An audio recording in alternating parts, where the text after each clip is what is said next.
जय श्री राम दोस्तों, क्या हाल चाल है। गल बिल्कुल सच्ची लग्या करन। मैं अपने दिलै पर हत्थ रखिए ये सोचा करना आऊँ गलत बोला करना या झूठ बोला करना या सच बोला करना।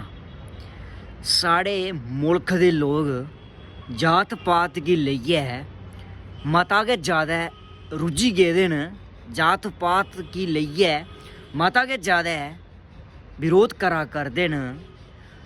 2 मिनट वास्ते कुतै भगवान थल्लै उल्ली आवै जमीनै उप्पर, ये भगवान गी भी पुच्छना शुरू करी ओड़गन, भगवान जी सनाओ हां भला तुस किस जाति दे भगवान हो।